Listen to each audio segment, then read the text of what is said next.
begin, make sure we have this on record. All right.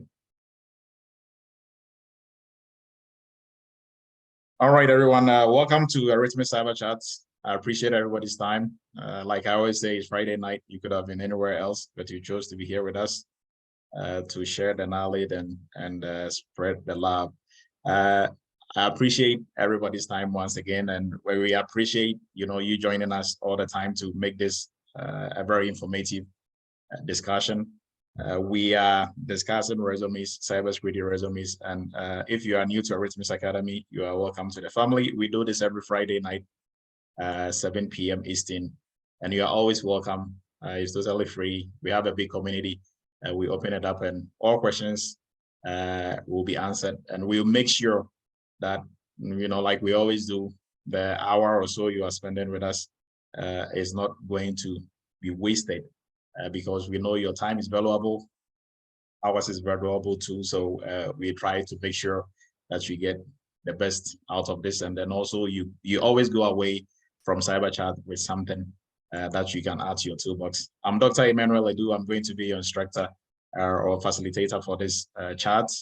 As usual, I'm a former United States Army captain. I'm the founder of Eretmis Academy and the CEO of Eretmis Inc., QSA, PCI QSA / cybersecurity consulting firm based in New York, and the school is also based in New York, but everything we do for the school is done remotely.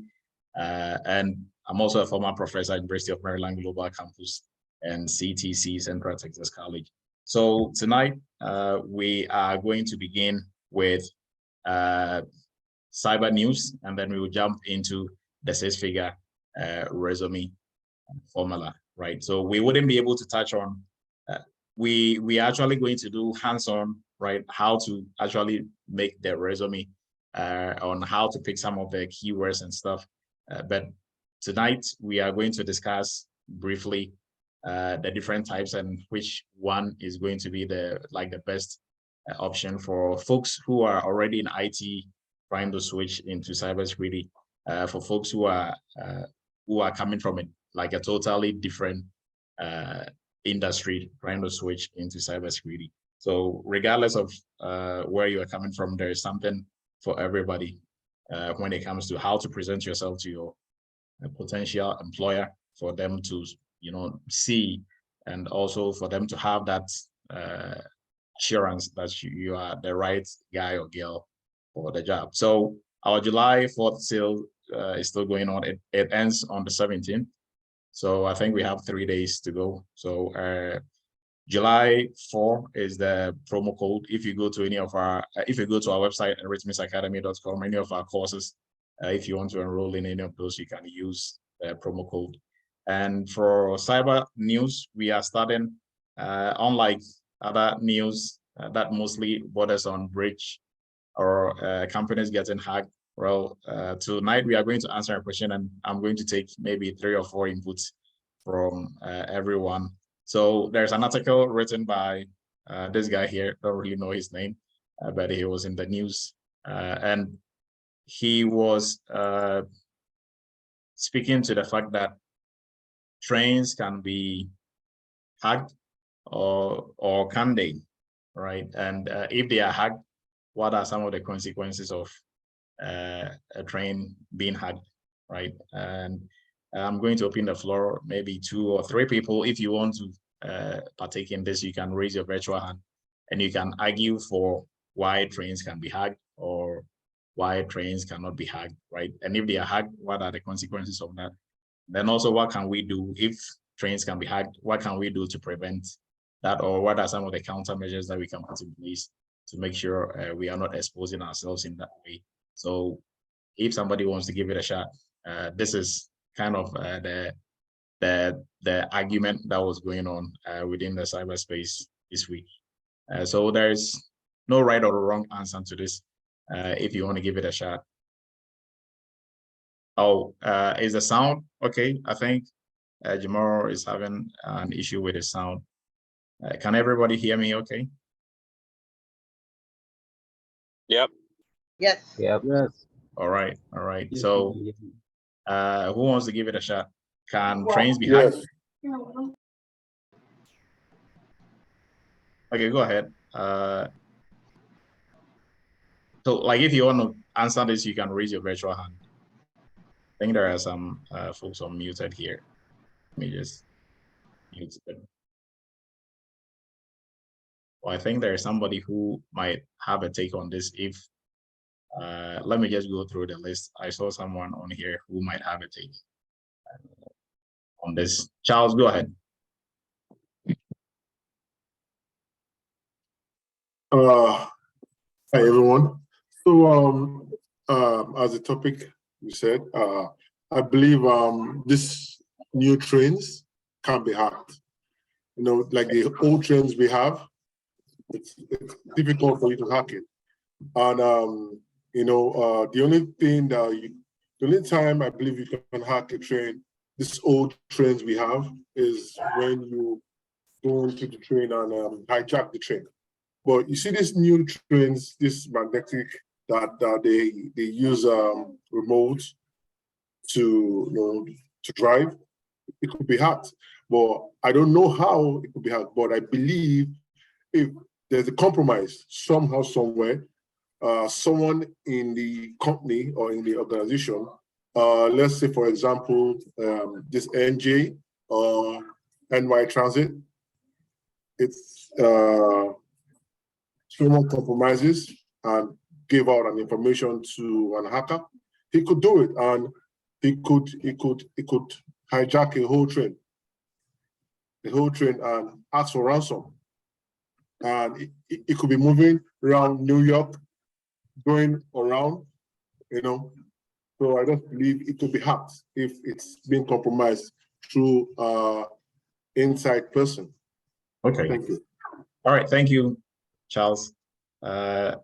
Rainy, sorry if I got your name wrong, but hopefully that is the right. Go ahead.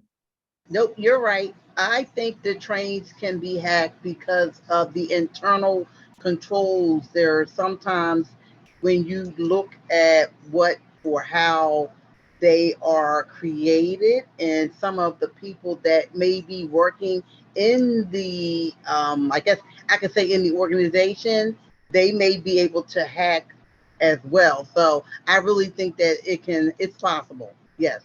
All right. Thank you, Rainy. You're welcome. Rajesh, if I go. Hey, yeah, definitely. I feel anything currently that has a digital platform or digital forms of communicating between systems have the opportunity to be hacked in one way or another, whether it's through a malware or a spyware form of a virus.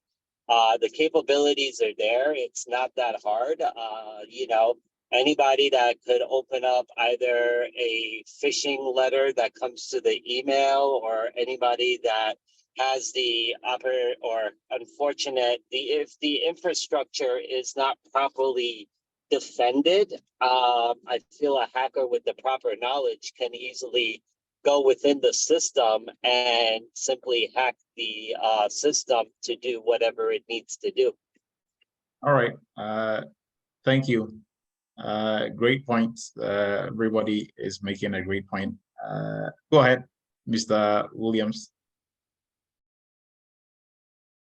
Okay, good evening, everybody. I worked in the engineering department for Union Pacific Railroad for 5 years.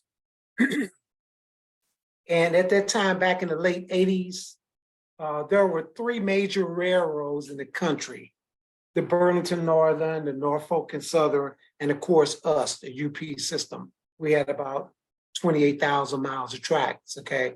Around 1987, 88, the Burlington Northern was already running conductorless trains.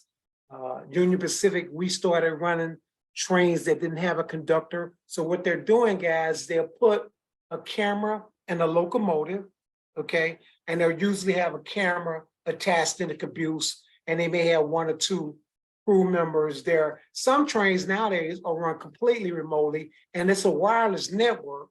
And as we all know, wireless networks are real susceptible to being intercepted or being hacked with somebody that's got a receiver.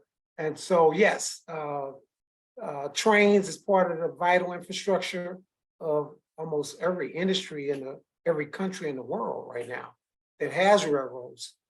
And so, yeah, that could be very lucrative for any criminal-minded person who might want to redirect a train, because a lot of the switches are remote.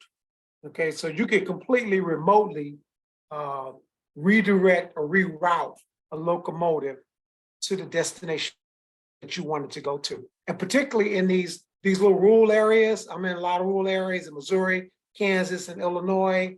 And you know, those late night trains that are running through these small towns, they don't have a conductor. You know, they're all ran with a camera and they're ran remotely. So yes, they can be absolutely hacked. And it can be lucrative, because people don't understand, railroads are rich. I'm talking very rich. You know, they're probably one of the richest industries in this country. So we have our own retirement system, the whole 9 yards. So I'll let somebody else jump in, but yes, they can be hacked. All right. Thank you, Mr. Williams, for your insight. Olan Rewaju. I think I got good that evening, right. everyone. Yeah, good evening, Olan. Yeah, I believe the rail can be hacked so long it has to do with people, process, and technology. And I believe if anything that has to do with these three components, people can always compromise, technology can be hacked, and the process, if it's not followed adequately, then it can also be a source of vulnerability that it can be hacked upon. So it's possible it can be hacked. Thank you for your insight. Awini.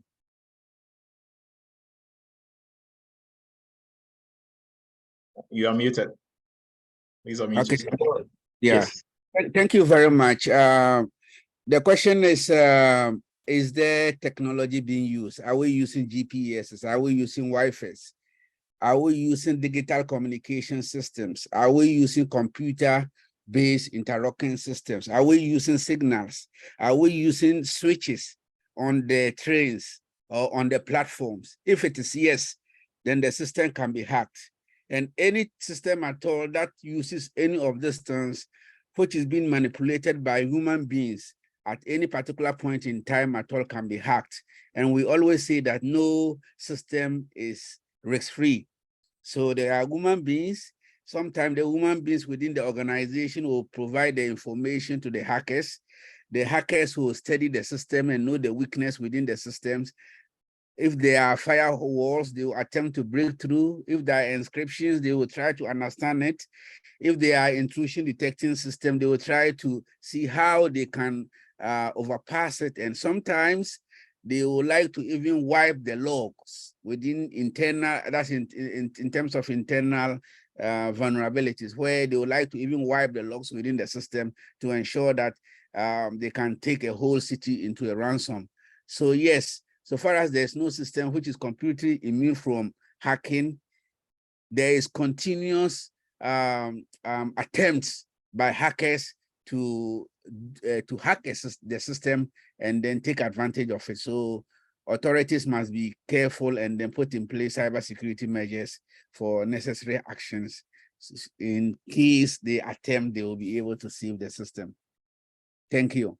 All right. Thank you very much. Also, yeah. Dr. Du, Go ahead. Doctor, if you'll permit me just another second. The biggest threat that, you know, I know we're all thinking it and nobody mentioned it so far, is a disgruntled employee, like a conductor who got laid off, who had some other issues that didn't sit well with him. They know the system, they understand the type of software. They know the whole line, the route that the train is going to take. They can easily cough up a train that they know is loaded with valuables. So yes, that's the biggest threat is disgruntled employee. Oh, insider threats is one of, yes. So I appreciate everybody's inputs. Very interesting conversation. But there have been instances where the railroad industry has experienced a lot of data breaches. And like Mr. Williams said, it's a really big industry with a lot of money, right, to be made. So if you just Google around or you just look for real hacks, there's a handful, right? So they are not immune from the hacking that is being spread around, but what can they do to put in place layers of defense, right? Or practice defense in depth to put in layers and layers and layers of defense. That way they don't easily fall for, simple attacks and simple hacks, right? So everybody, everything that everybody said is right. And like I always say, the more smart we get, the more vulnerable we become, right? So the more we are having smart everything, smartphone, smart TV, smart scale, smart everything, because we are only increasing our attack surface. Because back in the day when we just used to use the very simple phone with no special operating system on it, with no apps that could be downloaded, it was just, you just make your call and then that's it, right? The best case scenario, you could put some nice ringtone, but even that, you have to type it and probably like get the key numbers and use that to type to get, and like that was about it. Now with such a phone, hacking into it is almost impossible, right? But now with a smartphone, you have so many apps. Most of these apps might be vulnerable, so attackers can easily, hack into those apps and then eventually get onto your phone, onto your scale, onto your TV, and once they get on any of these are also all connected to your wireless network that you might have at home, at work, anywhere. And so now it's even easier for hackers. They don't have to be as sophisticated as in the past. You can have script kiddies, hackers who are just beginning. They don't even know what they are doing for 90% of the time. Even they can pull off some of the biggest hacks and attacks, because now our attack surface is becoming bigger and bigger and bigger, and it becomes even easier and easier for attackers to easily hack into any systems that we are using. So trains can most definitely be hacked now, because all trains, like Mr. Williams was talking about, they started upgrading or trying to switch to operating trains remotely. It's been a while now, so they are gradually moved to the point where even if, let's say, the train itself could not be hacked, the systems that are being used to control the trains, right? They are not in the train, they are outside in the offices and stuff. Those can be hacked because they are using computers. So if the computers are hacked, they can, like whoever has control over those computers can easily derail these trains or even, stop them completely, right? And, they can still cause a lot of headache and a lot of money that will be lost to these companies, right? So good point made by everybody. There's an interesting conversation that, we can keep going on and on, but at least this is to start a conversation, so you can research over this over the weekend and look at some of the hacks, or like some of the successful hacks that have gone on in the real industry, and also what happened. Most importantly, most often to really school yourself in the industry or to become a lifelong learner, you have to know some of these, right? Do some case studies. So what happened? What could have been done to prevent it? How was the attackers been able to pull off this form of attack, right? So this is just to start the conversation. So let's jump into what we are doing tonight. So tonight we are looking at cybersecurity resumes, right? We have different folks, or we have like different groups of people who are looking to get into cybersecurity, right? We have folks who are already in cybersecurity trying to get into the next big level within the space or rise up in the hierarchy. Folks who are coming from totally no cybersecurity background, no IT background. Folks who are already in IT who want to switch into cybersecurity or a specialized area in cybersecurity, right? How do you go about building your resume? And for everybody, you should know that first impression, there is no second chance to first impression, right? So, and if you are applying for a job like everybody else, unless of course, even if maybe somebody gave you a recommendation and you are supposed to just submit your resume to whoever the contact is, if you submit a really bad resume, I don't think they are going to follow up with you, right? Because they are not under any obligation to pick you. I know of a company, a startup company that is doing really well. Like they are doing really well now. I think like their revenue is in the 80 millions plus. I'm not going to mention their name, but they didn't have anything cybersecurity. This is a software company. Like they develop software, they sell, they have a product that they sell, right? So they didn't have anything anybody cybersecurity. One of their investors, I think, who was about to invest almost $50 million in the company, was the one who asked them this question. So why don't you have, like, do you have any cybersecurity team? And the answer was no. And they were like, well, before I give you my 50 million, you guys should at least have somebody on there who is going to take care of cybersecurity. So they employed one of, not students, but one individual that I used to mentor, right? They employed her to be the cybersecurity person. And then now she was a cybersecurity manager, cybersecurity analyst-ish. And they had to bring somebody who will be at top level, like top management. So they needed a CISO, right? Somebody on those lines, CISO or VP for cybersecurity. And the guy who had the $50 million to invest, he had a friend, or he knew a friend who was working in the cyberspace. So he recommended that person to be selected to be a CISO, right? Now this guy submitted his resume and it wasn't that great, but they kind of still talked to him and he didn't really pull it off. So guess what? Although this investor was about to invest $50 million, they still didn't go with his pick, right? So, and although he was the one who recommended they set up a cybersecurity team, right? They still didn't go with his pick because the guy thought this was going to be, a walk through the park. I was recommended by this, guy who has a lot of money and who is investing in your company. So you have to take me. It doesn't really work that way.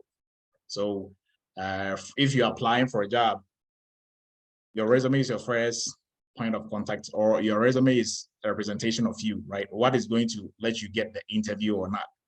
Most people that might reach out to Eretmis Academy for help, especially those who are just looking for a job, not for training. Their complaint mostly is, I'm not getting any calls. Nobody's calling me, right, for an interview or anything. They'll just send me an email and say they are moving on with somebody else without even talking to me, right? And what I tell them is, you can know your stuff, right? So you can have the knowledge and skill, and you can truly do the job in any capacity, right, in cybersecurity. But that is all good. How is their potential employer, how is the hiring manager going to know you can do the job? They don't know you. They don't know what you know. And, you have to prove yourself to them. And the first, way to prove yourself is by putting it on paper, right? So if they look at it and they are convinced, then they will call you for an interview. And then, based on how the interview goes, they are going to offer you the job, right? So this is the item that is going to get your foot into the door, right? For them to even open their door to you. So it's very important you look at your resume and, you look at it well. And there's a lot of tips and tricks to the trade, how you'll be able to come up with the best resume and how to, go about the whole resume building process. And that is what we are going to be looking at today. So if you want to build a six-figure resume, or resume that is going to get you the six-figure job you are looking for in cybersecurity, this, is going to help you do exactly that, right? Now, even if you are just looking for a job in IT, not necessarily cybersecurity, what we are going to talk about today, if you put it to practice in any industry, it is going to help a lot. So let's jump in. So we are going to start off by looking at some of the few tips that we are going to discuss when it comes to the different category of people who will like to build cybersecurity resume, right? So how do you write a resume if you want to change careers from any other industry into cybersecurity, right? So changing careers, writing a resume is totally different from if you are writing a resume for the same industry that you are in, right? So if you have a resume already for the industry you are in and you want to switch careers, you're not necessarily going to use the same resume. If you do, then that is a very good recipe for disaster and frustration, because you are not going to get the calls you want. And the more calls you get, right, or the more interviews you do, even if you are really bad at interviews, if you do more interviews, at least 2, 3, 4, 5, you are going to see the trend, right? And it's easier for you to land a cybersecurity job that way than if you are not receiving anything, right? So, and we're also going to talk about, you know, some of there are some special tricks, which maybe probably we will mention next week when we actually going to build a resume next week, right? Go through and build it from scratch. And we will discuss more about that. So now with folks who are transferring from other industries into cybersecurity, first impression, right? Like I said, you cannot, there's no second chance to first impression. And you have more work to do than folks who are already in IT or even in cybersecurity who are trying to switch into a different role, right? Because you are coming into a totally new industry. So chances of you right probably getting lost in what to exactly do in terms of like the resume is almost like 90%, right? So when you are switching careers, what is going to help, especially let's say cybersecurity, focusing on cybersecurity, if you are switching careers into cybersecurity, obviously you are going to go through some form of training, right? Or if you are the type who is very smart and you think you can do it all by yourself, you do self-study and like whatever else that you're going to add to the self-study. Still, when you are building a resume, at least you did some training or you know something within cybersecurity. That is why you want to do the switch. So your technical knowledge in cybersecurity is very key. That is your hard skills. So your technical knowledge and skills is key, right? You cannot switch into any industry without having a technical knowledge in terms of knowledge and skill in that industry. So, and also, so that is one part. Now, you know that you've not been doing this for years, right?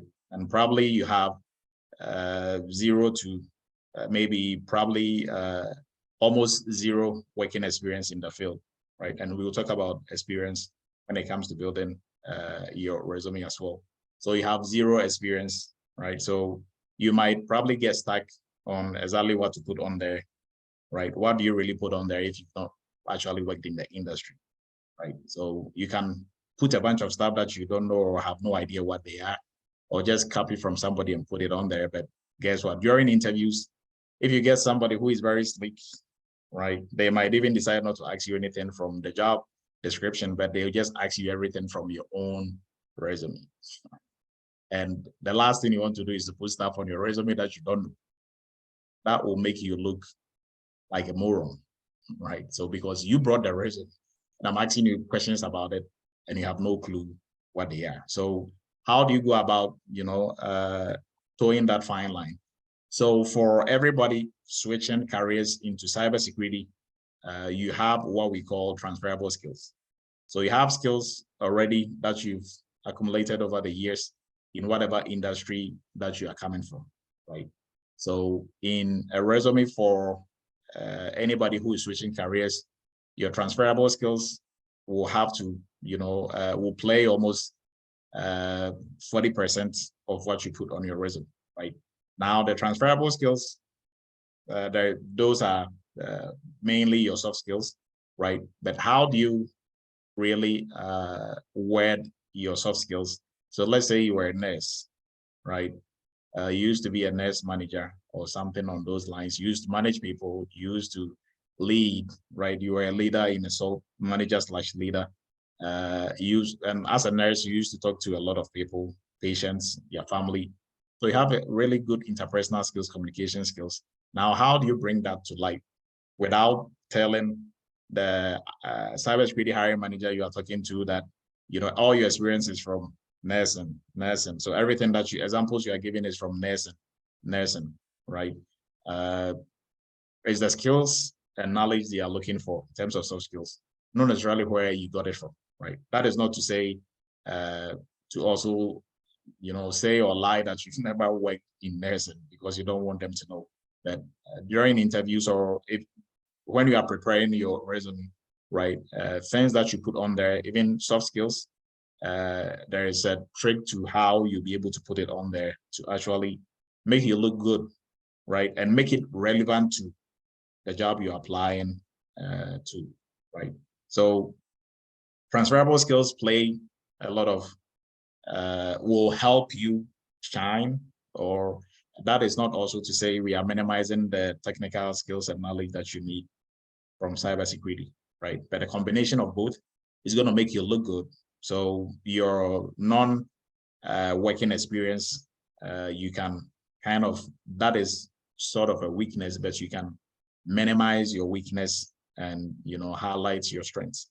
So, and then also knowing the resume type or the template that you are going to use, right? So that is what is going to help you stand out of the crowd, everybody else who's trying to get the same job, right?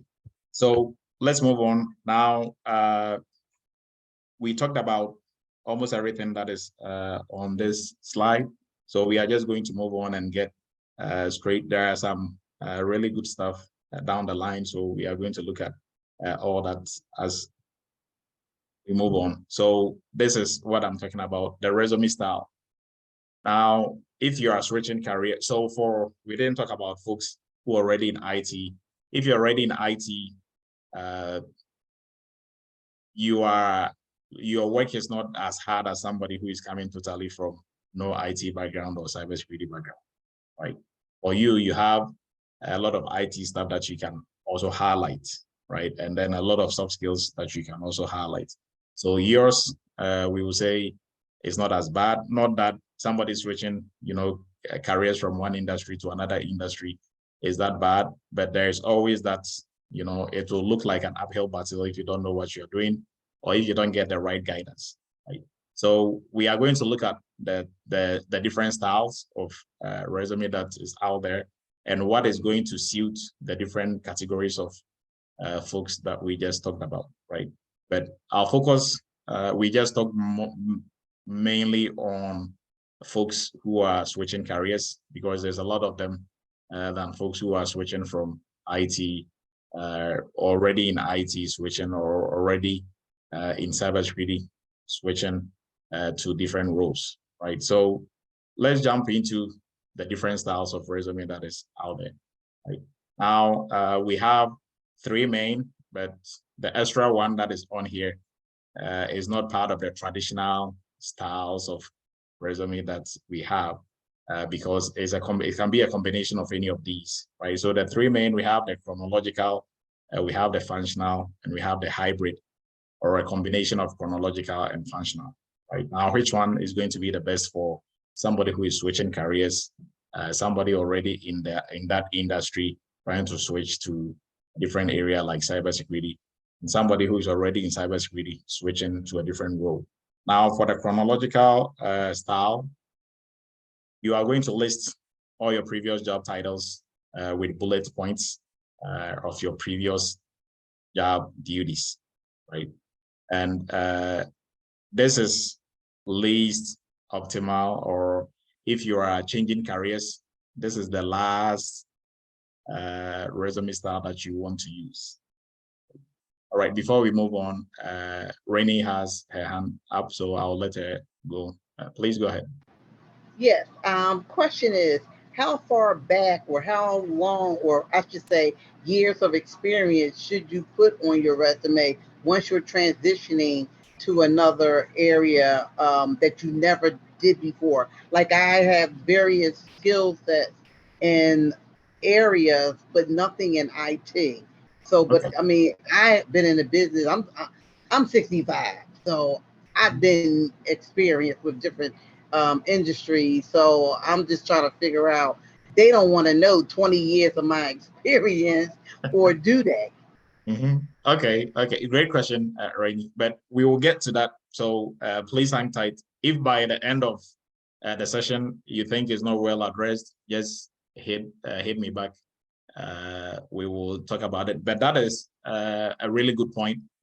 You made a very valid point. I mean, how far back should you go? Even if you used to work in IT, okay, and now you're applying for a cybersecurity job or if you used to work in cybersecurity, how far back should you go, right?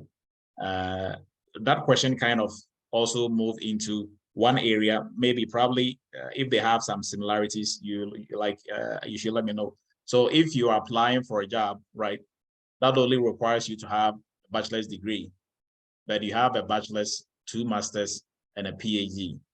Do you put all of them on your resume, or do you just put bachelor's?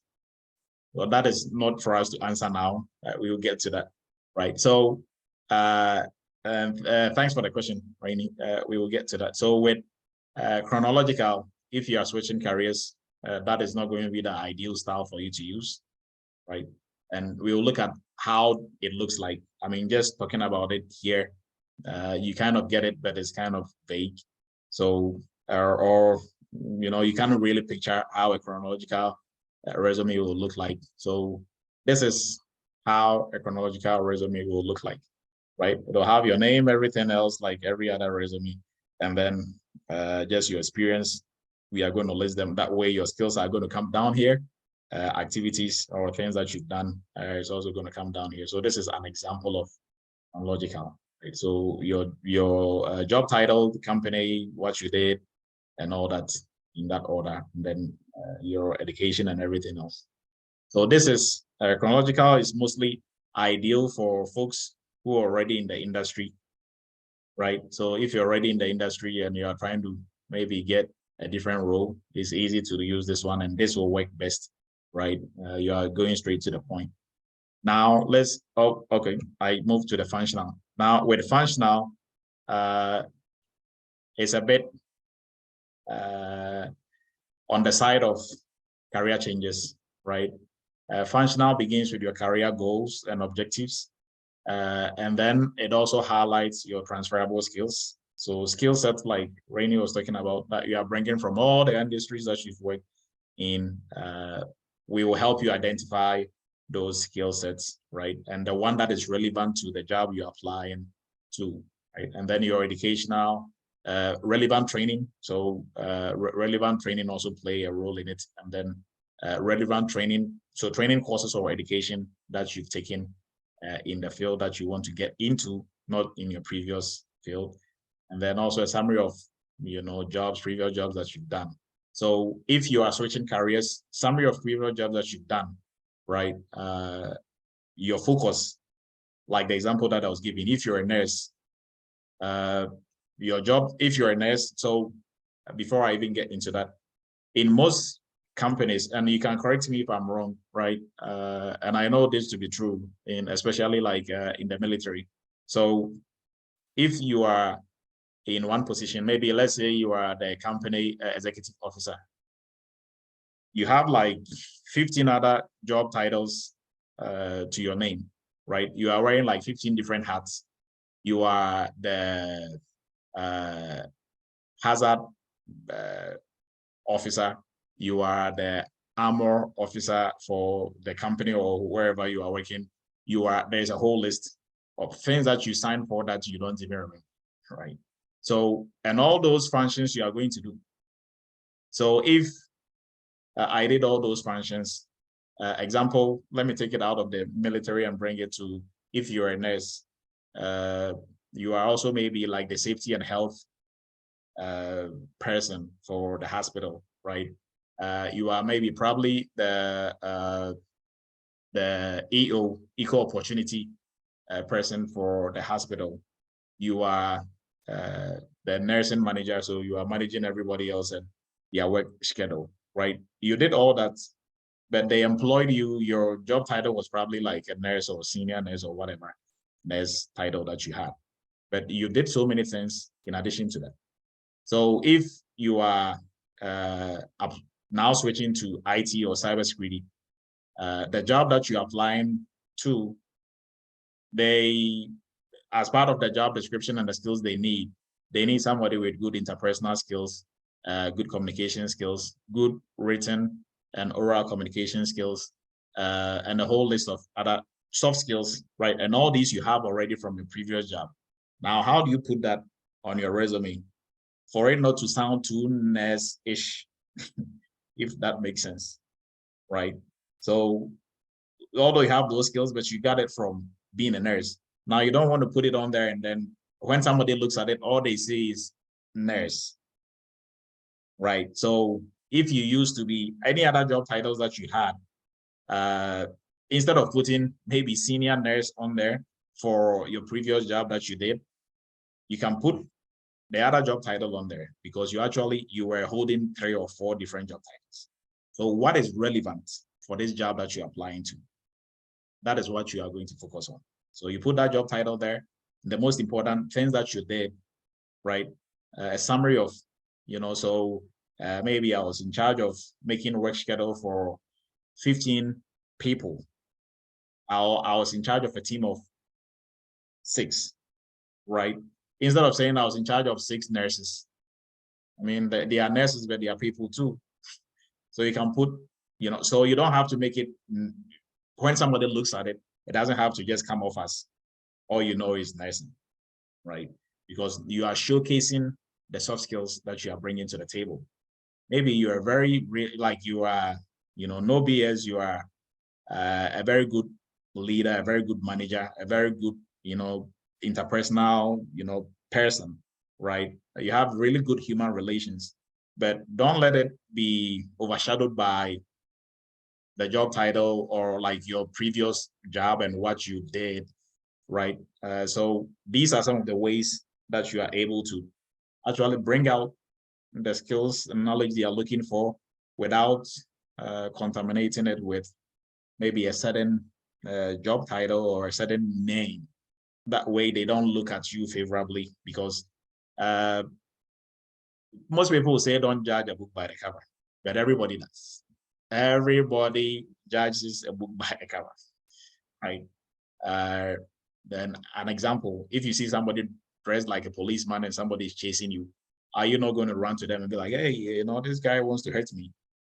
I mean, what do you know? Maybe he's dressed for Halloween. I mean, because he's dressed like a policeman, does he look like a policeman? Yes, of course, he's a policeman, right? So we all judge by what we see, first appearance, right? So that is why it is important to make sure you are not giving them or helping them with everybody's biases and prejudice coming into anything. Because if I look at your resume and all that I see is the nursing manager was in charge of 7 nurses, made the work schedule for 6 doctors, made what you are just speaking about.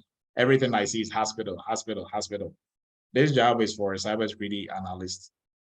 You are not going to be working in the hospital, so I don't think you are qualified. Without me taking time to actually make sense out of what you actually did, right? Because you don't, it is not in your play, or the hiring manager, they don't have the time to really put the pieces together for you. So it is up to you to make sure you are putting the pieces together yourself. Make sure they always get the bottom line, right? They always get the bottom line, meaning like, what are you really trying to put across? So let's move on. Now, I think we've talked a little bit extensively about bringing the soft skills out. Now, for functional resume, this is going to be the best option for people switching careers, but there is even something even better. So even if you are not switching careers, you are switching within the industry, right? Like IT folks switching into cybersecurity, this is also going to help, right? But there is something even better, right? And we are going to look at that also here shortly. So this is how a functional resume will look like.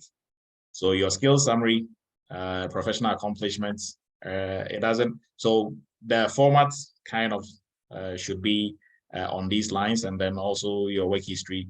You can, simply write position, company dates, and your education will come down here, right? Now, what is even better than chronological and functional is a combination of both, right? So now you get the best of two worlds, right? So this is even a better option because now you have both that you are combining, so you are not missing anything really. Your transferable skills are going to be, brought to bear. Your previous work experiences and what you've had and your training in the current field you want to go into, all of it is also going to be shown on here. Now, this is how a chronological, a combination or a hybrid is going to look like, right? So most folks, I think, mostly for our students, what we give you is the hybrid, right? So a career summary, and this is also going to target the goals and your ambitions for industry that you want to go into, right?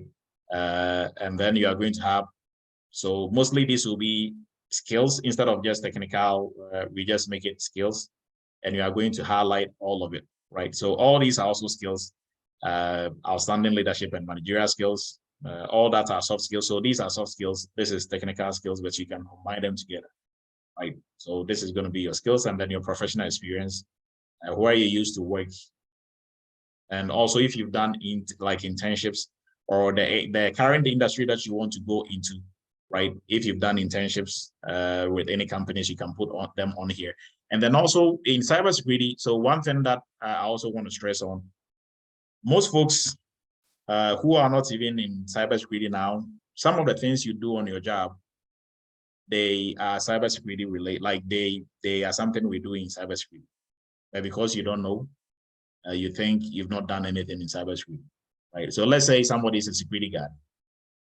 They'll tell you I have no IT experience, no cybersecurity experience. I want to switch careers into cybersecurity, but they don't know they have a lot of cybersecurity experience because guess what?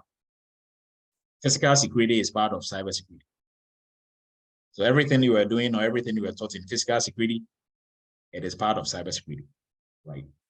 So you have some cybersecurity coming into cybersecurity. So if we are helping you prepare your resume, we are going to bring all that to light, and we are going to, everything that you've done, we are going to say it in cybersecurity terms, because actually physical security is part of cybersecurity. You might be a nurse, but then at your company, you are probably in charge of making people sign their acceptable use policies and send it to the IT folks.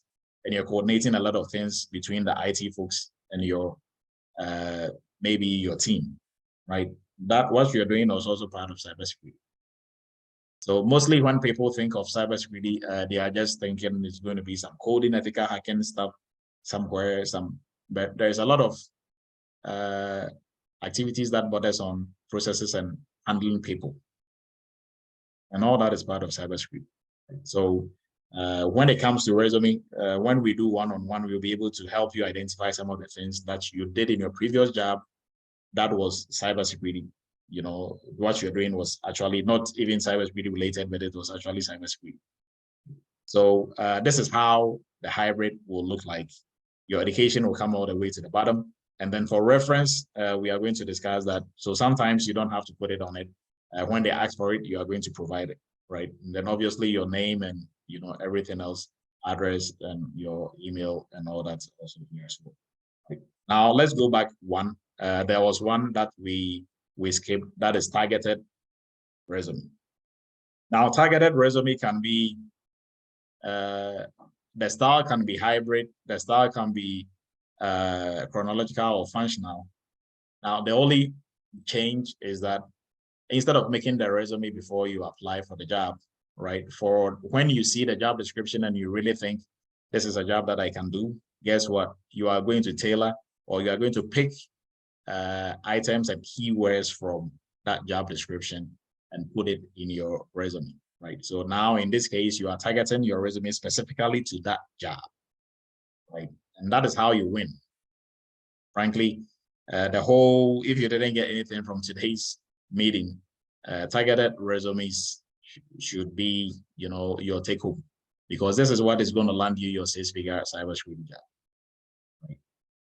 Now, most folks who are not getting any hits or any results in terms of companies reaching out or getting back to them, they just take the lazy man approach. They got a resume template from somewhere, change some few things on it, their name and their name, phone number and stuff, and then probably the places they work, they change that, and then that is it. Any job they see is the same resume that they are using to apply for that job. You are not going to get any hits. I mean, that is just the sad truth. You are not going to get any hits. You are going to apply. If your best case scenario, they will send you an email and say they are moving on with somebody else. But mostly those are automated, like most of them are automated emails anyways. If they are not going with you and you applied, they just send it, random, like mass email to everybody who they are not moving on with, right? So sometimes your resume doesn't even get in front of a real human being. It's just going to be, in the pile, and they just pick the ones that they want to pick that a human being will see and reach out, right? And then they move on. Uchuba, I will give you the floor. Go ahead, Uchuba.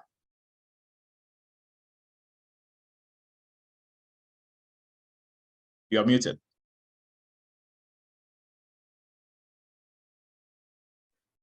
Hello? Yes, go ahead. Okay. I heard what you said. Like, if you prepare the resume, like the hybrid or the functional resume, you prepare it and submit.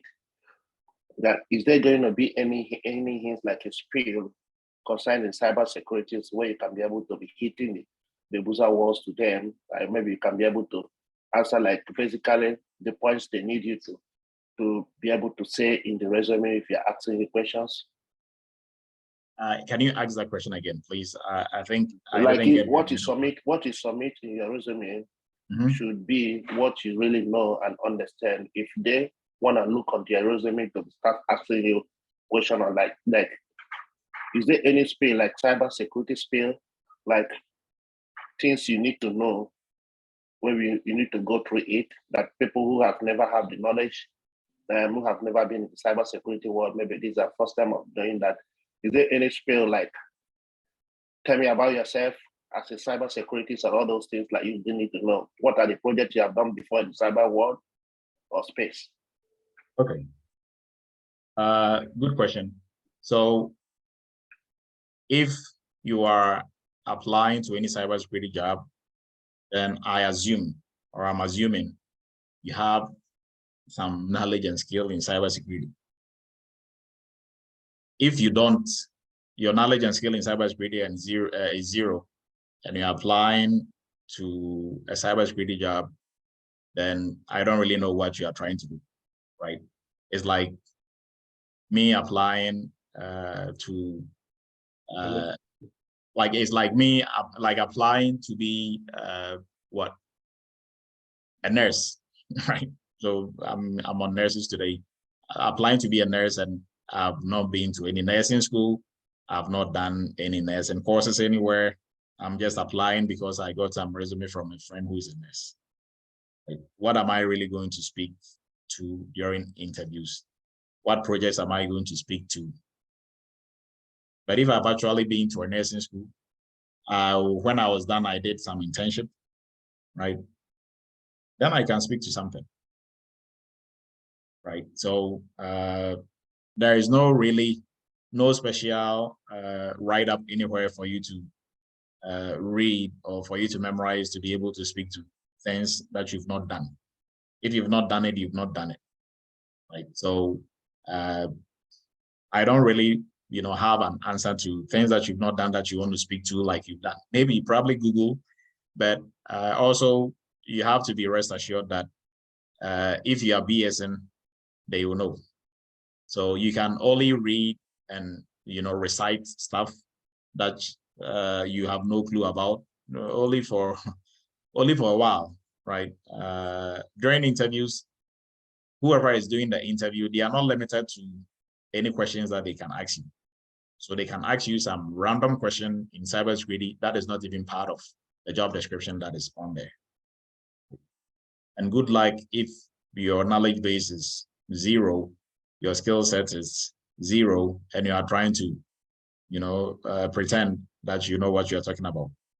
They are going to make you look stupid.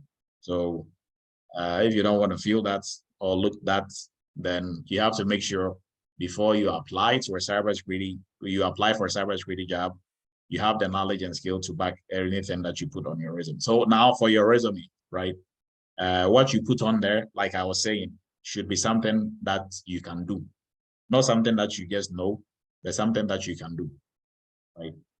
Because I've seen or I've heard, and also I've sat on interviews where, so an example, one of our students went for an interview, and all the questions on the interview was from her resume.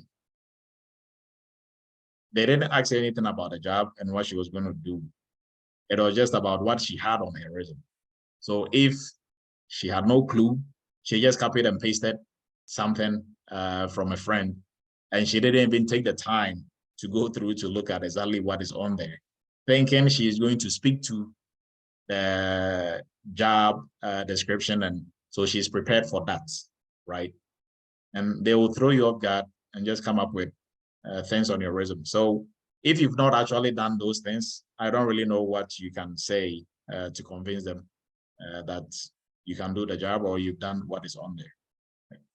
So Amos, go ahead and we will. So this is the differences between the 3. Now we are going to move ahead into which one is going to be the right choice. And then we'll move into keywords, right? What are some of the keywords or what you actually have to put on your resume? Amos, your hand was up. Go ahead. Hi, Dr. Adu. Last week, a friend of mine and I were arguing about resume summaries. Mm-hmm. I think she said summaries are not necessary, and I thought summaries are necessary. What is your take on that? So are you referring to like their part where it says objectives or like let's like the just summary, go like, the introduction, the first a few lines on the top, the summary. You mean up here, right? Yes. Okay. So mostly those can be the objectives or like whatever name that you give to it, summaries, that's fine. But it's important. Okay. Yes, it's important because this is where you actually get to it's kind of a mini cover letter, right? So you get to say a little bit about yourself here. And also for everybody, we will talk about cover letters. What is going to help you also aside the resume is cover letters, right? Because that gives you a space to say more stuff that you couldn't put on your resume. So, but yes, this is important. She's probably saying it's not important because she's using this type. Yes, yes, that's what she's using chronological. With no summary. Yeah, chronological resume. So she will say this is the best style. Is not important, but there are different styles and there's a combination of both. Right? So the summary is important, right? Because it'll help you to introduce yourself and also say something about what you've done and what you can do. So yes, I'll say it is important. All right, thank you. All right, go ahead, Mr. Williams. Okay, Doc, you read my mind. You knew what my question was going to be. So you touched on it briefly, but I'm going to go ahead and put you on the carpet. What are your thoughts on a cover letter? Yeah, so in today's age, cover letters, they will set you apart from everybody else. Most people are getting lazy. They just do their resume and then that's it. When they apply to the job or for whatever job, they will just submit cover letter. They will just submit their resume with no cover letters. Even for jobs that require you to have cover letters, people will still not submit the cover letters, right? So mostly, I've talked to a handful of hiring managers who will say that sometimes how they do the shortlisting is people who have cover letters, they will probably if 100 people apply, maybe 3 or 5 will have cover letters. They will pick those people because they went the extra mile, right? So cover letters, everybody should have one, right? If there is a space for you to upload your cover letter, please do. Even if there is not, and there's a space for you to upload additional any documentation that you wish to, please do upload it, because it speaks well, and it also shows that you go above and beyond, right? And attitude plays a key role in this. You can be the most, technical person, spot on, but if you have really bad attitude, nobody wants to work with you. If you don't go the extra mile, you do the bare minimum, I don't think anybody will want you in their company. Yes, you can, go do your own thing with your awesome technical skills and knowledge, right? But yes, so cover letters, I'll say everybody should have a cover letter, right? And next week we'll probably touch on cover letters as well. Thank you, Dr. Du. Yeah, you're welcome. Go ahead, Lumen.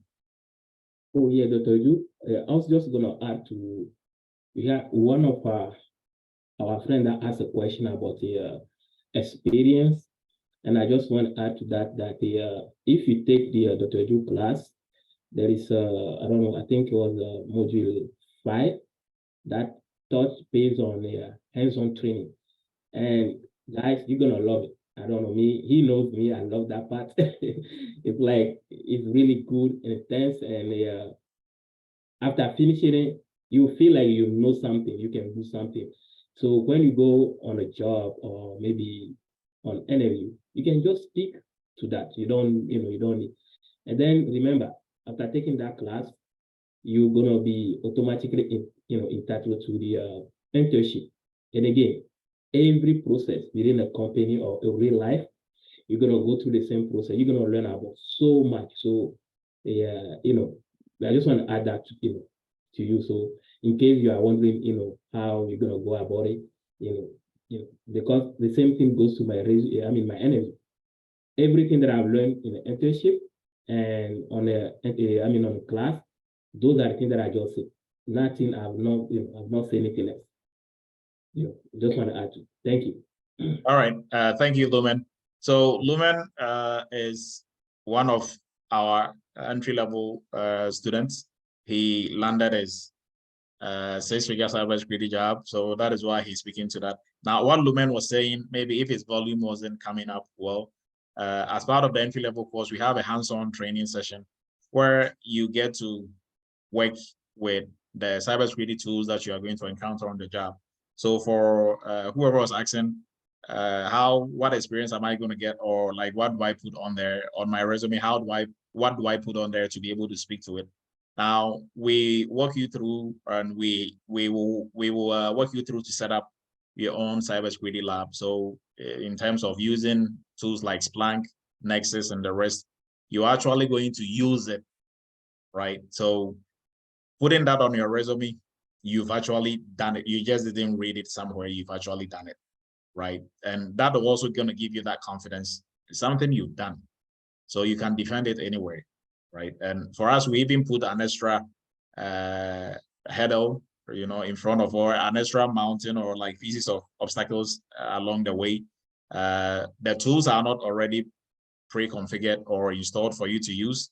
You have to install these tools yourself and configure them and then use them, right? On the job, you are only going to use them because they are already installed, right? So that gives you that extra boost. Although sometimes some students will spend days trying to have it work and to figure it out, but that is all part of the building process, and that builds your confidence as well. So even if you have to use another SIM tool aside Splunk, your confidence is high. You can use it because you've actually used one that is similar to it. So that is what Lumen was speaking to. And then also for the internship, you are going to be paired with one of our sister companies, and you work on cybersecurity projects. So everything that you are going to work on, you work on almost 10 different big cybersecurity projects. So you can speak to it anywhere, right? And when you put that on a resume, you've actually done it. So your skills or your working experience in cybersecurity doesn't have to be a paid working experience. Because, example, if you know how to use Excel, Excel is one of the very big tools in cybersecurity that most folks don't even know, right? If you know how to use Excel, do you have to use it in cybersecurity for you to say, I can use Excel or I know how to use it? Maybe probably in your previous work, that is all that you used. And you are, a pretty solid Excel guy or girl, right? So because you've used it outside cybersecurity, or you are not getting paid to use it in a cybersecurity setting, that doesn't mean you have not used it or you don't know how to use it. So all those are also part of, some of how you can go about this whole I don't have any experience syndrome, right? If I want to put it that way. Go ahead, Charles, and then Tasha, then we'll go ahead. Yeah. All right. So going back to the cover letter, mostly what I do is when I apply for jobs and they ask for cover letter, I just quickly go to AI, quickly draft up one and edit it. I'll edit it and before I send it out. So you said something about recruiters or companies choosing. I've submitted a lot of cover letters and I don't get called, I don't get picked. So is it that they know that this particular write-up is from AI, but you know if it's human or if it's AI? You understand what I'm trying to say? Yes, I totally understand you, Charles. And I'll answer your question as we are moving along. Right. So if you are not getting calls, I will show you why you are not getting calls. Okay. So secondly, I think you talked about there's something else you talked about. I just keep on my right now. Okay, but on my resume, I have if you go back to the resume slide, please. Can you go back to the resume slide? Let me show you something. Okay, so yeah, so on my resume, I have summary and I have competency skills, which I broke down to soft skills, hard skills. So I differentiated them, my hard skills and my soft skills, then followed by my experiences. So what you think about that is that, so what does this kind of resume falls into? Is it a hybrid or the other ones you talked about? So like, do you have everything else on here? Yes. Apart from the summary, I have the skills, which I said skills and soft skills. And I broke it down. I broke all my hard skills down, and I also broke my soft skills down. Then I moved on to experiences and other things followed. What kind of resume would you call that? So I think like that will still be hybrid because you are adding everything else from both resumes. So I'll say that is hybrid. Okay. So the first question, the cover letter. The first question, we'll cover that as we are moving along. Tisha, go ahead. Tisha, I got that right.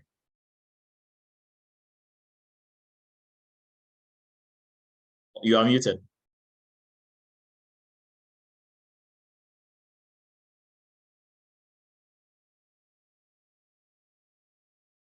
Tisha's gone, Doc. Okay. All right. Okay. Uchuba, go ahead, and then we'll move on. Okay. Thank you, Doc. Doc, my question. Don't cry. My question is that, like, if like experience now, seen experience in the resume, like if somebody who have never worked in any company, like to have experience and how we're going to do the experience and the company that we're going to put in the resume. Or if you've not worked anywhere and you want to get into cybersecurity, come join Eretmis internship. You get a company to work for. Like that is going to be frankly, like that will be the only answer that I'm going to have. Because like, what are you going to put on there if you've never worked anywhere, right? But for us, you get to work with one of our sister companies that will count towards your experience. So hopefully that helps. Doc, we couldn't hear because somebody's talking. Can you mute them? Yes, I just muted. I think it's from Uchiba. Tisha, go ahead.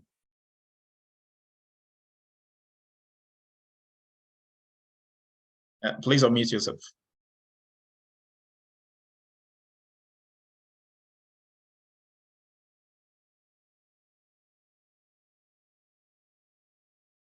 I think, I'm not sure if maybe Tisha is having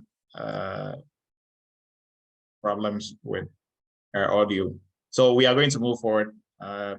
Sorry about the interruptions in there, but I think it's all part of the discussion. So what template is best for you? We discussed that already. Where to get the best or where to get the best templates, knowing the right template to use, which obviously now we've settled on hybrid. And with hybrid, with targeted resume, you cannot just prepare your targeted resume before you actually see the job description, right? So that is why that is not part of the traditional types of or styles of resume. Now we will talk about the targeted resume when we talk about keywords, right? So the templates, where to get the best templates for our students, we provide them templates, and then we will show you how to beef up the template and build it up to where you can use it for almost all certain types of job descriptions, job roles, right? Because almost all job roles, they have some key underlying skill set that you are looking for, right? So if you build your resume for maybe a cybersecurity job, cybersecurity analyst focusing mostly on managerial leadership side, that is going to be one form of resume that you're going to use. You're going to use one that is also very technical. So you have to know the job market also as well, right? For your resume to be functional, to be effective. And we'll discuss that also as well. Tisha, go ahead. I'm not sure if you're having problems with your audio, but if you can unmute yourself and ask your question. Because your hand is still up, so that is why I was asking. Or we're just gonna move on. So you can please type your question in the chat if you're unable to speak. Right. So now let's move on to. We'll move on to keywords. Right. So these are some of the areas that you can get templates, resume templates, Canva. Now there is a lot of AI websites out there, so it's just a matter of you googling, resume templates. But for cybersecurity, there are some templates out there that are not so good, right? But next week we are going to actually build our own templates, right? And I'll show you how. And that is going to be a really good template for whatever job role that we choose. Because guess where we are going to get what we have to put on there in terms of things that we've done. Now we are going to pick things that we've done, but some keywords, we are going to pick all those from job postings themselves, right? So, and that will, answer the question of what we are going to be discussing right after here. Now, one thing that I also want us to look at is how long should be your resume? Is it 3 pages, 2 pages, 4 pages? Anybody have any take on that? How long normally should a resume be? No more than 2. Yes, right on the money. Right on the money. So mostly at least 2, right? If you can have 1 pager, is good, but because of the skills that you are going to put on there and all that, and it has to be in a really nice way, so mostly you end up with 2. 2 is don't confuse resumes for CVs.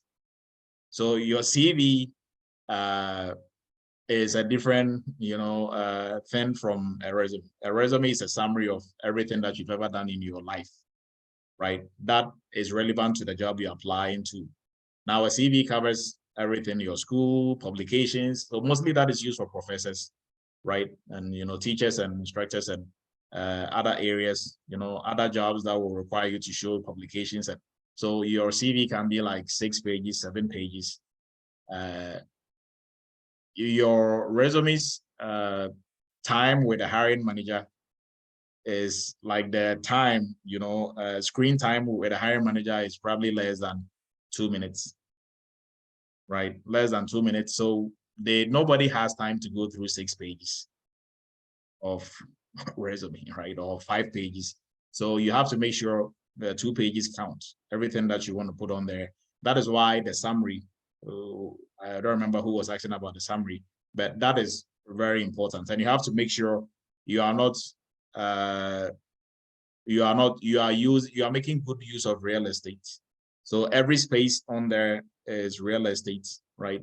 You have to make good use of it. So it's good to put summary or like your career objectives, but don't put fluff, right? Make sure you go straight to the point.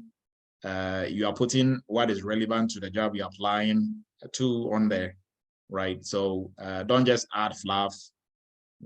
I mean, it's not going to get you anywhere, because mostly they will look at the top and then the middle portion of your resume, and then maybe probably the bottom, and then that's it, right? So make sure everything counts. Is going to catch the attention, right?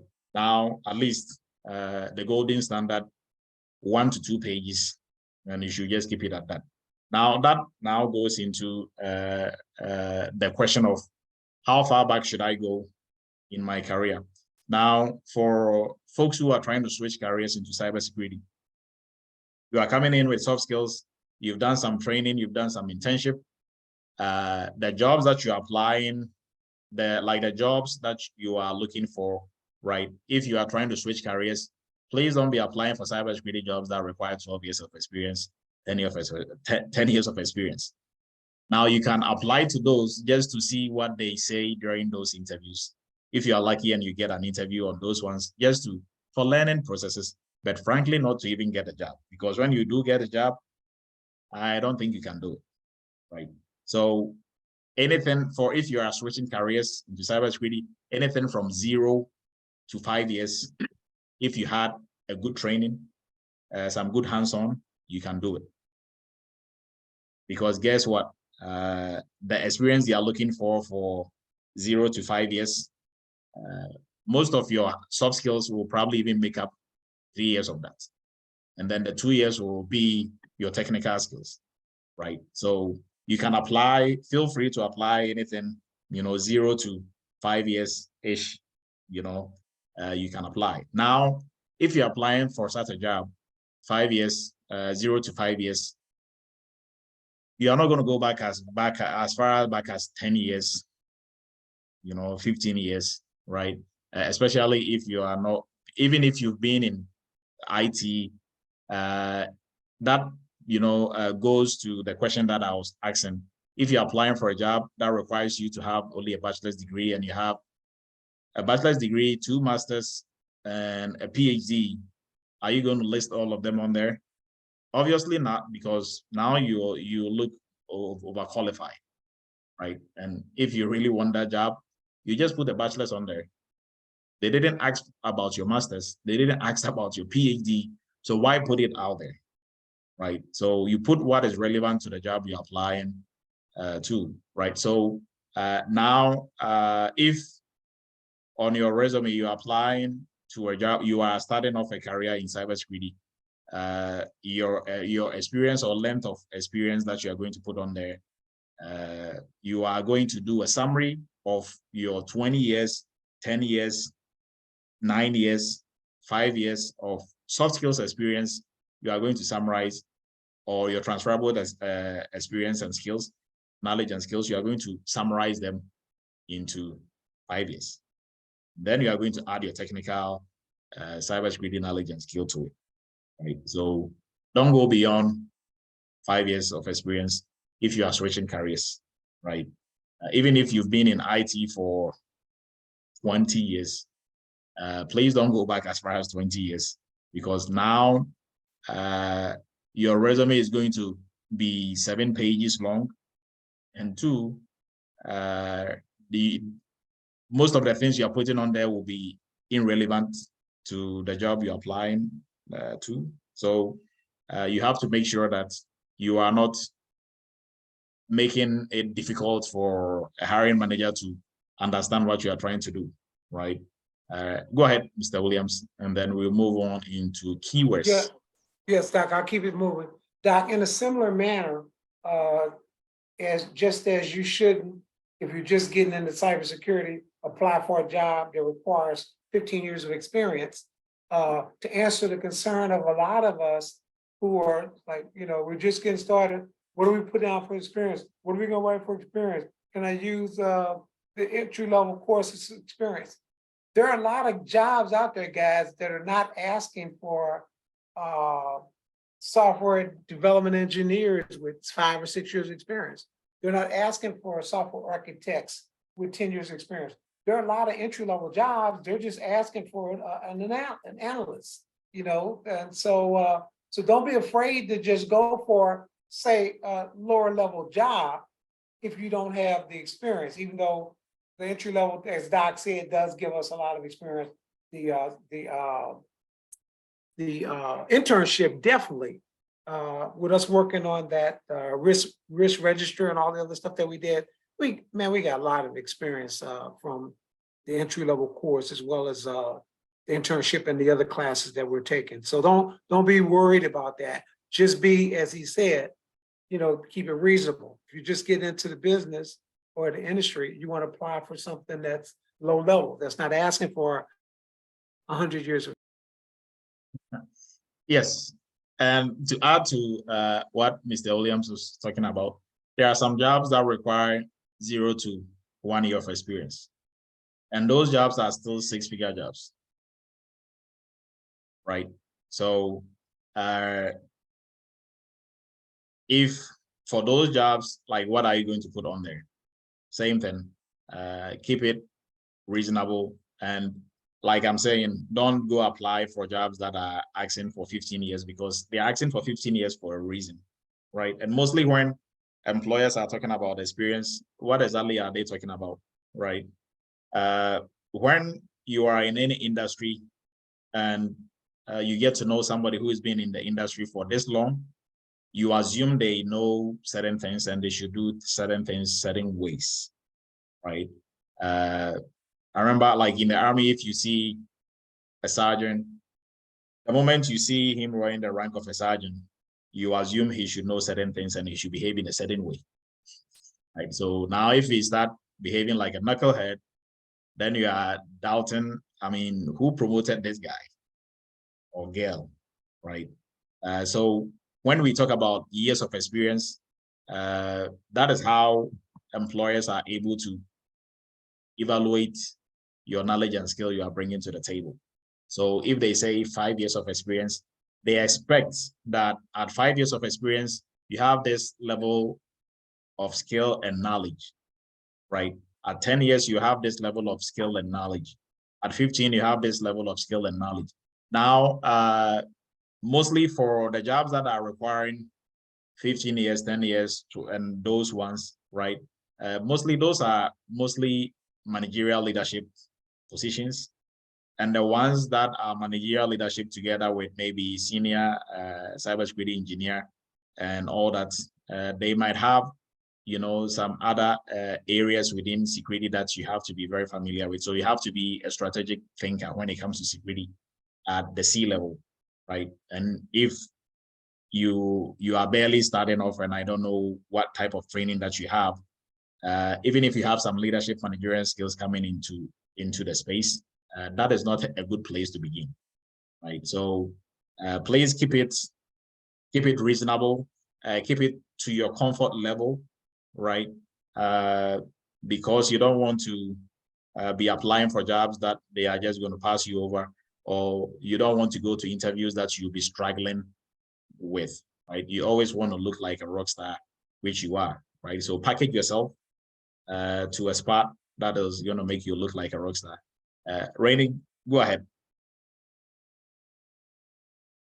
All right, Charles. Okay, so what I was going to ask you is, are you going to go over what type of objective statements that we would need to put in there, especially someone who does not have any IT or cybersecurity experience at all and coming in from a different perspective? Okay. Yes. So what you're going to put on there, I think for this discussion, although we're going to go through the building one resume next week, we will look at a template, a very good template that we give to students to, do the rewrite and then bring it back for evaluation. We will take a look at it briefly, and then I'll touch on certain things on there. But before we do, let's look at a very key part of your resume, right? And for most folks who are not getting any hits, you are applying, nobody's calling you back. You are just, getting emails saying they are moving forward with somebody else. This is the answer right here. Keywords. You are not using the right keywords. So although you might have a cover letter for all applications, the cover letter is good, but the cover letter will become a differentiator if your resume is good. If your resume is no good in terms of keywords, then your cover letter, although good, makes you look good, is not really going to be the one that is going to get you the interview. Right? So what do I mean by keywords? Now for every job that you're applying to, in the job description, they listed things that they will have you do. So mostly they will start talking about the company, and then the next session is going to be what you will do or what you are going to do on the job. And they will list everything that you are going to be doing. And then the next session is going to be the skill sets that they are looking for. And they will list the skill sets, including your transferable skills, soft skills, and then technical cybersecurity skills, right? Now, keywords matters because in most applications that you are going to do, all the application, like all the resumes are going to go through an automated system. And it's the automated system that will shortlist resumes with the right keywords before a human being looks at it, right? So if you have your resume already, you didn't tailor your resume, and you have your resume pre-made or like prepared, beforehand, which you should, and you are not changing anything, you are just submitting it. If the automated system, what it does is it will scan your whole resume for keywords. If it doesn't pick the right, like the keywords it is looking for, they are not going to shortlist you, right? So an example, if in the job description it says, okay, what you are going to do, you are going to be responsible for handling incident response, and also you are going to be responsible for conducting vulnerability scans. Now, keywords here: incident response, vulnerability scans. If on your resume you have also written something to this effect so let's say you like two of your bullets, you are talking about I'm skilled in identifying weaknesses in organizational infrastructure. Weaknesses here is vulnerabilities, right? But you didn't use the word vulnerability, so you missed the keyword there. Now, when the automated system is scanning your resume, they don't know that vulnerabilities are the same as weaknesses. So they are just going to pass you by. They are looking for vulnerabilities, nothing else, nothing. I mean, they are not going to take any substitute for it, right? And it's not a human being to see, okay, I mean, he's talking about vulnerabilities. So they will skip you. Incident response, you're also talking about, you are very familiar with how to handle issues that occur within the organization or breaches that occur within the keyword there is incident response. So if you try to explain things in your own words, or you are using different like you are even using different terms, you are not going to get hits. So it could be that your resume is good, when you look at it, it's good, it covers everything that you've done. But if you are not using the right keywords as it pertains to the job you're applying for, then obviously the automated system is going to pass you by, right? So that is the reason why most folks wouldn't get any hits, right? So if you have the keywords from the job description, so if like on your resume, you've done your resume, to tailor your resume to the job that you're applying to, you have to make sure that you are incorporating keywords from that job description. Now, if for resumes, we're also going to talk about this. If you are applying to cybersecurity jobs, you should have like 3 different types of resumes, not the style, right? Aside the style, you are going to build one main resume that you are going to be using, right? For maybe you are looking for any job on the blue side, so security analyst, risk analyst, name it, GRC specialist. Now, all jobs on GRC specialist, they all come with certain keywords. So if you do your research, you go online, go to all these job boards, look for GRC specialist jobs, pick like maybe 5 or 6 from different companies or different postings, go through and identify common keywords that they are using and common things that they want you to do within, those job titles. Pick those keywords, put it, now you have to make sure you have like the resume that you have. Don't be editing the same resume. So have the original copy, make a copy. Now you'll be incorporating the keywords from maybe, let's say, GRC specialist jobs that you are looking for. Incorporate all those keywords, and you see like the common keywords or the common things that they want you to be doing in that job. Pick those and add them to your resume, right? Now, what we are doing here, you are beefing your resume. Now, you can do that for maybe all GRC. So you can do that for GRC. That might be your GRC resume. So now, if you're applying to every GRC job that you see with that resume, it has almost all the keywords because you've done your research. You've identified almost all the keywords. You've incorporated that already. So even if you are doing one-click applications where you are not actually tailoring your resume, you are still getting a lot of hits because you have most of the keywords in there. Now, if you are doing tailored, application, then you have to look at every single job you're applying to and tailor it, by identifying keywords and incorporating keywords within your resume, right? So if you are just using one plain resume and applying to any and every job and you don't get hits, that is the reason, right? If you follow what I'm telling you today and you don't get any hits, I'll give you $100. Then you have to prove to me that you actually followed exactly what I told you, right? So, and then also I said you should have 3 different types of resumes. So your original resume is going to be your main resume, like your mother resume, that is going to remain unedited. You just make copies, 3 copies of it. Now, if you are looking for cybersecurity jobs that are more leadership, managerial friendly, you may be cybersecurity manager, cybersecurity analyst with a managerial twist to it. You can make a resume that is 60% soft skills heavy, 40% technical skills heavy. So, and to do that, you should have, gone through the job postings that they have out there and look at jobs that are heavy on soft skills. But for you to even do that is not that difficult. Just look at the job description.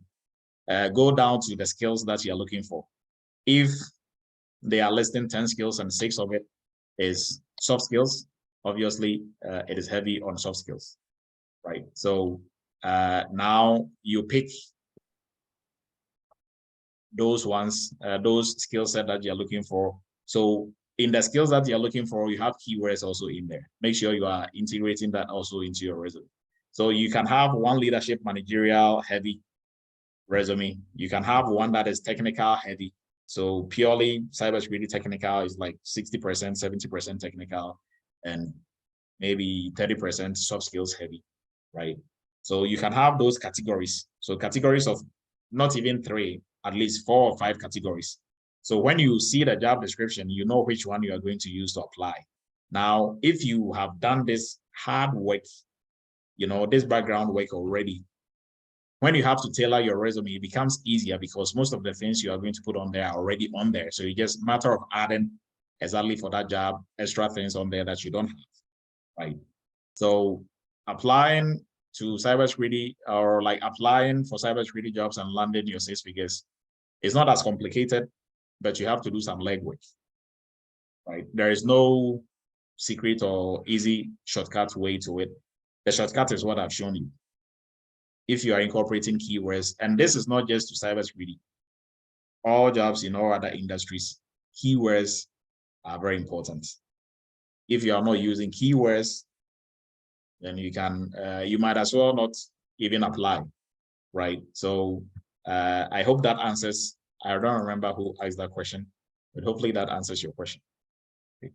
So now references. Are you going to need references on your resume? The resumes are supposed to be what? At most 2 pages, right? So at one, at least, or at most, how we want to put it, 2 pages. So references mostly are not going to fit on your resume, and references are not necessarily, shouldn't be part of your resume. References are more for CVs, right? So if the company wishes to get a reference, they will let you know and send you a link for you to list your references, right? And for what I'll say about references, please, for whoever you are putting on there for a reference from your previous job, make sure you contact that person way ahead of time. So you don't want them to be calling the person and, yeah, we are speaking from this company. We want to know about John. John used to work with you, and they are going to ask, who is John, right? Because whoever is calling to ask about you, they don't know you that well to be able to explain who you are to that. All they can say is, hey, he applied to our company. And the person on the other side as a reference will say, I don't know any John, right? That is the last thing you want to do, putting somebody's number on there and their name and everything, and them not even, like, them not being able to speak to your knowledge and skill that you have.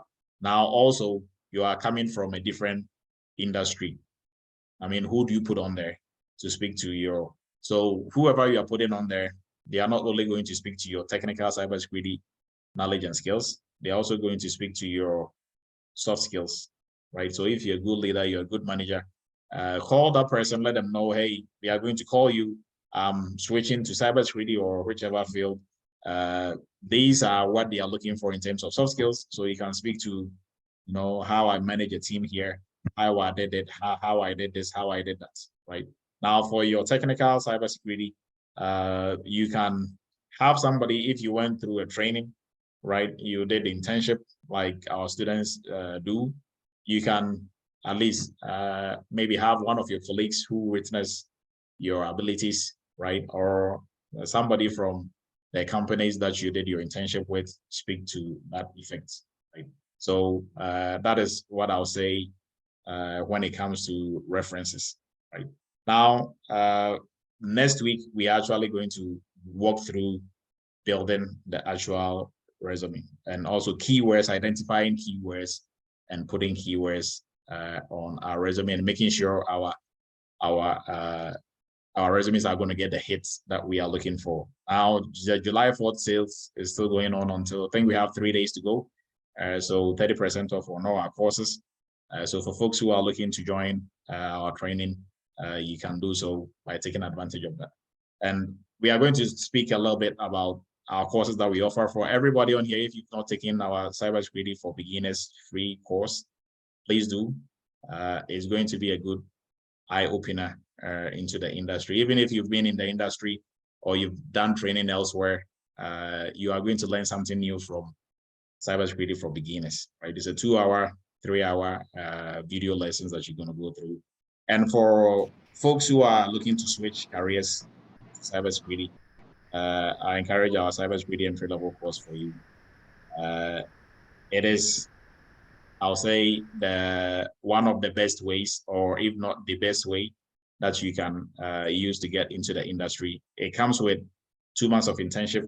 It comes with hands-on training where we walk you through how to build some of the use some of the popular cybersecurity tools that you encounter on the job. So all that is going to count towards your experience in cybersecurity, right? So you don't have to put stuff that you've not done or that you don't know about on there.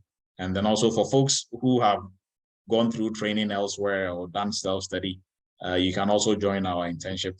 For you, is going to be a workshop also as well. So if you are looking to switch careers, this is going to be a best option for you. And then also for folks who are already in the industry, if you are looking to, maybe take CISSP, other certification courses, we have all those also in our catalog. And then for folks who are trying to specialize in a specialized area of cybersecurity like PCI DSS, we have our PCI DSS expert and specialist training that you can also take, and that also comes with internship and hands-on.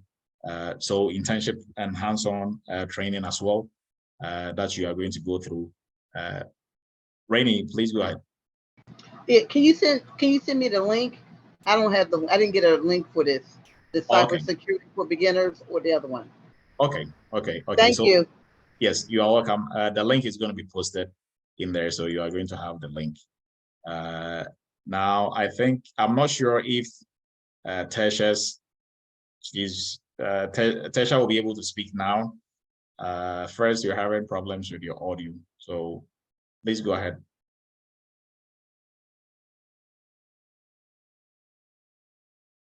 Okay, Abu, you can go ahead. I think Tesha is having an issue. Dr. Adu, I signed up for the CompTIA Security Plus class. Am I eligible for internship? So mostly the CompTIA Security Plus doesn't come with the internship. The CompTIA Security Plus, all our certification courses focus on just passing the certification exam. So, but with the CompTIA, with the Security Plus, you can top up to do the entry-level course, and then you get the internship. I think doing just the Security Plus and switching to the internship, in terms of cost, is going to be even more if you have, if you would have done just the entry-level, which comes with the internship, the hands-on, right, and then taking you through the concepts and the theories from beginning to intermediate level in cybersecurity, right? But we can talk offline about that. Okay, thank you. You're welcome. So the link is going to be posted in here, but before we do, we are going to look at an example of one of the templates that we use for our students real quick. And as we are pulling that up, if you have any questions, you can please bring it up. I know there are some questions in the chat. If you had questions in the chat, you can bring it up for us to discuss. Good afternoon, Doctor. This is Titi. How are you? I'm great, Titi. My quick question is, please, how many references can we get when we're applying for a job, like a reasonable sum? So resume references, mostly they will ask for 3. Okay. Yes. So right. Just like how you have like the interviews, mostly you go through 3 interviews, right? One will be soft skills, one will be technical, one will be a mixture of both. So I will go on the same lines for when you are looking for references, right? One will be somebody who can speak to your technical skills and knowledge. One will be somebody who can speak to your soft skills, and then one might be a combination of both. So for our resume, this is a template from the template that we normally give to students. This is not all of it. I think somebody edited this one, but mostly it will look something like this, right? There's a different variants of it, but then your skills, we are going to list your skills here. So it can be a combination of soft skills and your technical skills as well. So you see CIS compliance or CIS controls version 8. You are skilled in risk mitigation strategies, data security, And all these are part of the keywords, right? You can pick these from the job description and also the skills they are looking for in the job post, right? And put them on here. So if you are beefing this up with a lot of like the same similar job descriptions from similar job titles, this is going to be a very good resume. And then when you come down here, all this, so you're wherever you work, you know, and then you are going to list the things you did. Now, these is what I'm talking about, right? And I think somebody was asking, where do you find these bullets to put on there?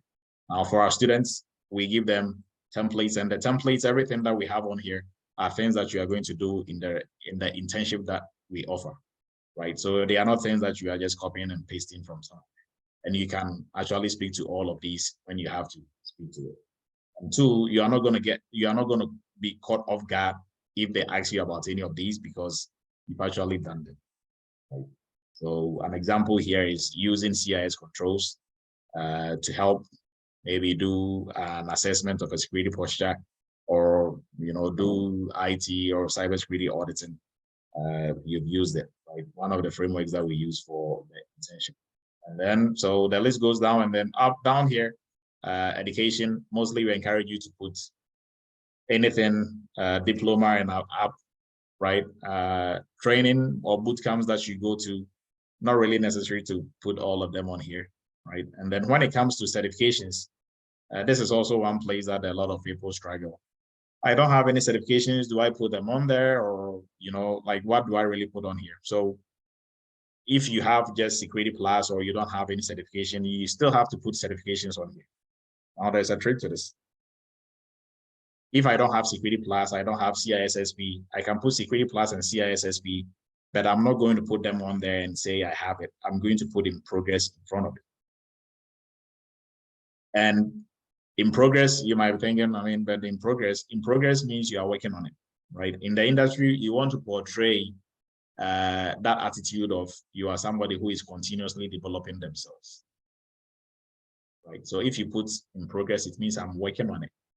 I'm working on it. You are not saying you have it. You are not lying and saying you have it. You are working on it.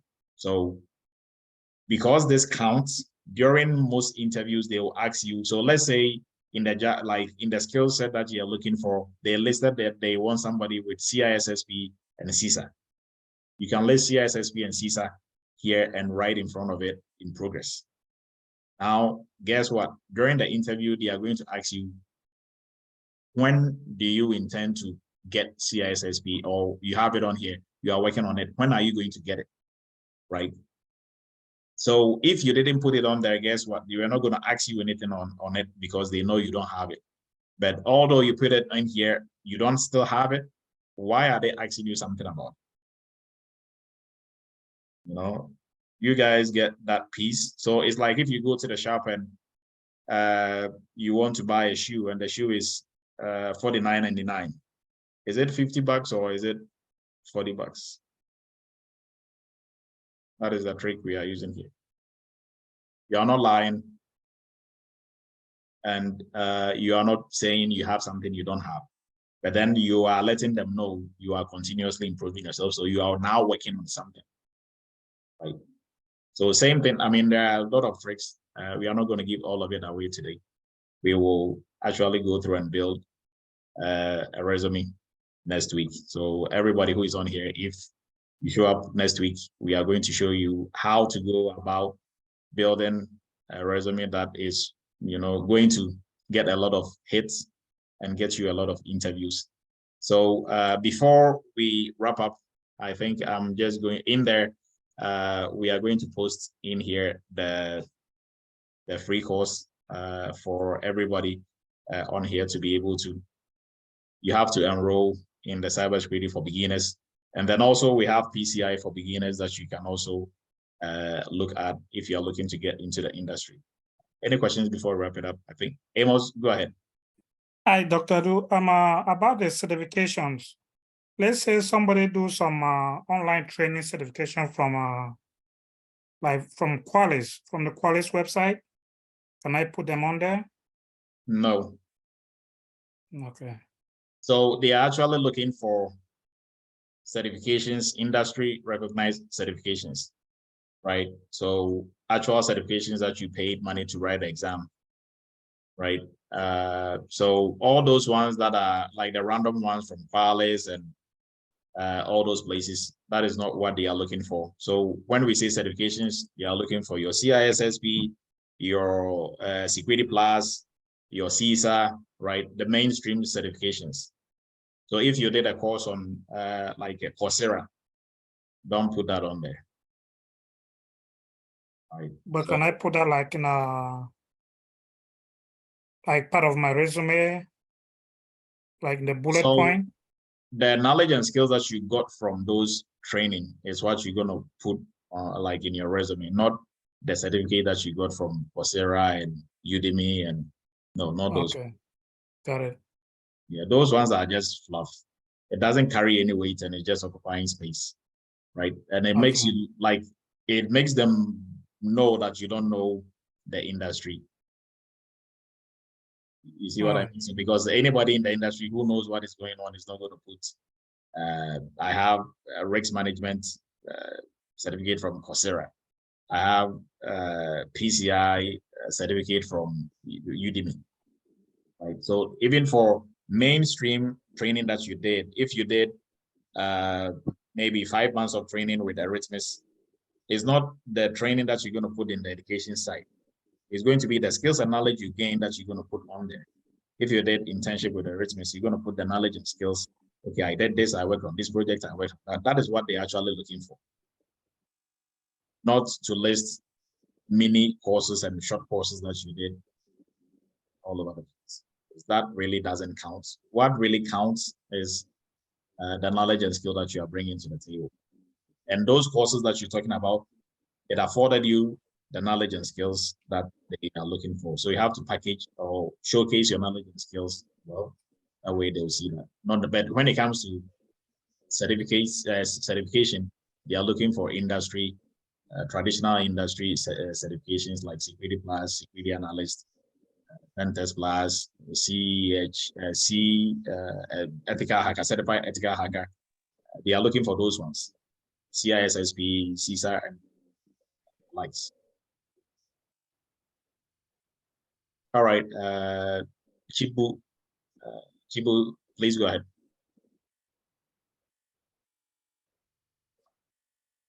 Not me.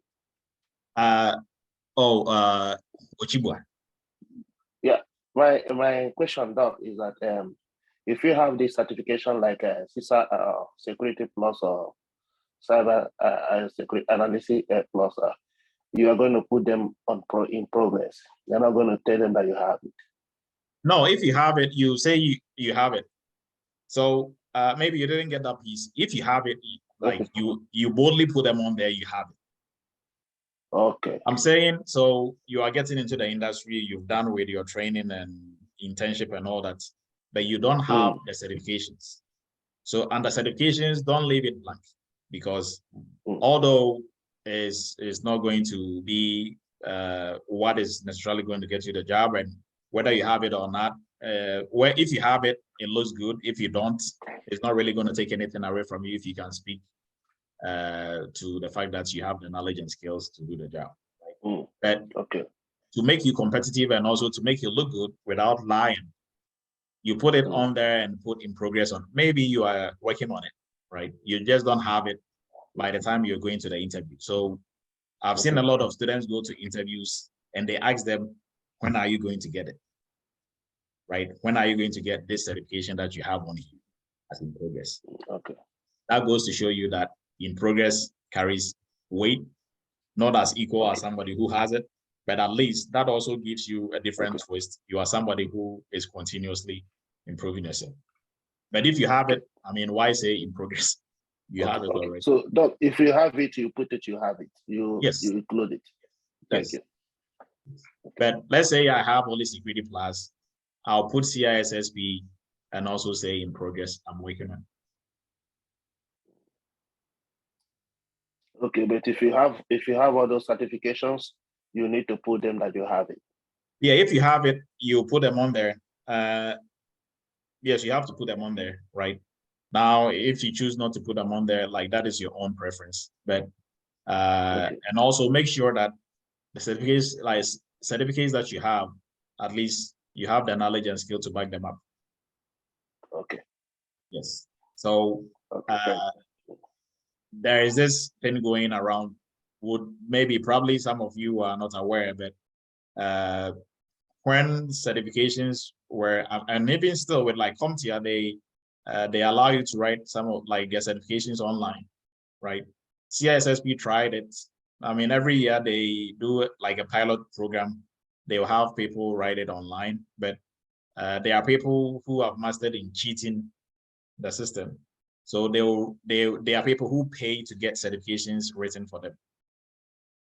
If you are one of those, you are wasting your money and your time, because having the certificate is not, or like having the certification is not going to do anything if you don't have the knowledge and skill to back it up. It's like if I made somebody go write a nursing exam for me and I have a nursing degree or a nursing like certificate, what am I going to do with it? Nothing. If I go to interviews, they are going to ask me nursing questions and how I'll be able to help patients, and I have no clue. Right. So I know folks who've been doing that. We actually had one student who went that tangent, but I think like she didn't even complete, like she started the course. First 2 days, that's it. She abandoned the course. And then down the line, like a month and a half later, she came around with, hey, can somebody help me with my resume? And on the resume, she had CISA, she had Security Plus, Security Analyst.